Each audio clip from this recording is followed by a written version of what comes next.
Hello बच्चों, आप सभी का स्वागत है आपके अपने यूट्यूब चैनल अमित क्लासेज पर। आज हम निर्देशांक ज्यामिति से कुछ क्वेश्चन आप लोग को बताने जा रहे हैं, जो कि मैट्रिक के एग्ज़ाम के नज़रिए से ये बहुत ही महत्वपूर्ण होता है।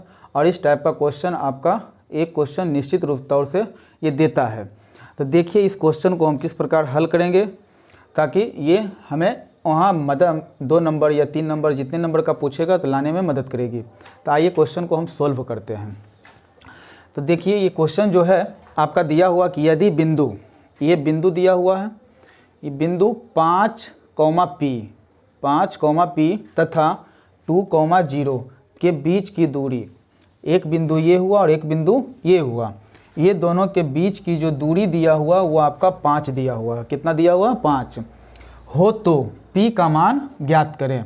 तो 2 बिंदु, तो आप इसे मान सकते हैं कि ये बिंदु P हो गया और ये बिंदु Q। आप कुछ भी मान सकते हैं, A B C D जो भी मानना हो। तो चलिए हम P मान लिए और ये बिंदु Q मान लिए। तो एक बिंदु यहाँ से ये बिंदु Q, तो P और Q के बीच की जो दूरी दिया हुआ वो 5 दिया हुआ है। तो इसे आप 5 मान लीजिए। चलिए कुछ नहीं तो हम इकाई लिख देते हैं कि 5 इकाई आपका दिया हुआ है। तो बिंदु P और Q के बीच की दूरी दिया हुआ है 5P और 2, 0। यहाँ बिंदु का भी वैल्यू दिया हुआ है। तो आप यहाँ से P का मान निकालिए। तो देखिए 2 बिंदुओं के बीच की दूरी सूत्र, निर्देशांक ज्यामिति में ये क्वेश्चन ऑब्जेक्टिव में भी पूछता है कि 2 बिंदुओं के बीच की दूरी सूत्र क्या होता है, या तो 2 बिंदुओं के बीच की दूरी क्या होता है। तो चलिए आइए देखते हैं। तो यहाँ से दूरी सूत्र का प्रयोग कीजिए।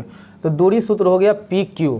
तो PQ मतलब दूरी सूत्र। तो दूरी सूत्र का फार्मूला होता है x2 - x1 का whole square plus y2 - y1 का होल स्क्वायर पूरे पर रूट अंडर। तब यहाँ से ये पता करेंगे कि x2 कौन, x1 कौन, y2 कौन, y1 कौन, कहाँ से इसका वैल्यू हम रखेंगे। तो चलिए ये आपका हो गया जो होता है फर्स्ट बिंदु। तो ये x1 y1 मान लीजिए। माना नहीं जाता, पहले पद को हम x मानते हैं और दूसरे को हम क्या मानते हैं, y मानते हैं। ये आपका x2 हो गया और ये आपका क्या हो जाएगा, y2 हो जाएगा। तो यहाँ से वैल्यू पुट कीजिए। तो चलिए x2 का वैल्यू कितना, 2 हो गया, माइनस x1 का मान 5 हो गया, पूरे का होल स्क्वायर प्लस y2 का मान दिया हुआ 0 दिया हुआ है, माइनस y2 - y1। तो y1 का मान कितना हो गया आपका, P हो गया, पूरे का होल स्क्वायर, पूरे ये रूट अंडर चढ़ा दीजिए। तो यहाँ से आपका क्वेश्चन दिया हुआ था कि दूरी PQ। तो PQ ये दोनों के बीच की जो दूरी है वो 5 इकाई दिया हुआ। तो यहाँ आप 5 मान लीजिए। तो यहाँ से ये 5 हो गया। तो PQ का जो मान दिया हुआ था कितना दिया हुआ है, 5 दिया हुआ। तो ये 5 हो गया। तो 5, तो आप यहाँ से ऐसे कीजिए, ये 5 हो गया बराबर 2 - 5। 2 में से -5 को हम घटाएंगे तो -3 बच जाएगा, -3 का होल स्क्वायर हो जाएगा प्लस 0 - P। तो P में किसी भी संख्या को घटाया जाता है तो वही संख्या होती है। तो -P हो जाएगा और ये पूरे का स्क्वायर हो जाएगा। ये पूरे का रूट अंडर है तो ये रूट अंडर हम दे देंगे। चलिए आते हैं यहाँ पर। तो ये 5 दे दीजिए। उसके बाद देखिए, तो ऐसा काम कीजिए कि ये रूट अंडर जो है, रूट अंडर को आप इक्वल के बाईं ओर भेज दीजिए। तो ये आपका स्क्वायर के रूप में हो जाता है। तो ये स्क्वायर हो जाएगा। और ये -3 का होल स्क्वायर, तो -3 का होल स्क्वायर हो जाएगा 9 हो जाएगा, प्लस -P का होल स्क्वायर। तो माइनस कोई भी सम संख्या जब रहे तो माइनस रहे तो वो प्लस में बदल जाती है। तो -P का स्क्वायर अगर हम करते हैं तो ये आपका हो जाएगा P स्क्वायर।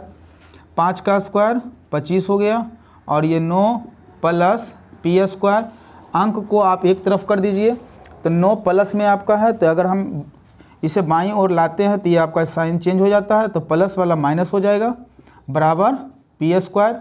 तो 25 में से 9 जाएगा तो कितना बचेगा, 16। ये आपका P स्क्वायर हो गया।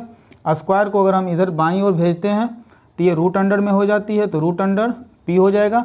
और 16 का जो वर्गमूल होता है वो 4 होता है। तो जब भी रूट से कोई संख्या निकलती है तो वो आपका प्लस और माइनस में होती है। तो आप यहाँ से लिख दीजिए कि +-4। तो P का जो वैल्यू होगा वो प्लस माइनस कितना हो जाएगा, 4। तो इसी प्रकार आपका कोई ऑप्शन रहेगा वहाँ पर आप मार दीजिएगा, और नहीं तो अति लघुत्तरीय में अगर देगा तो आप इसी बाय प्रोसेस हल कर दीजिएगा। ये आपका आंसर हो जाएगा।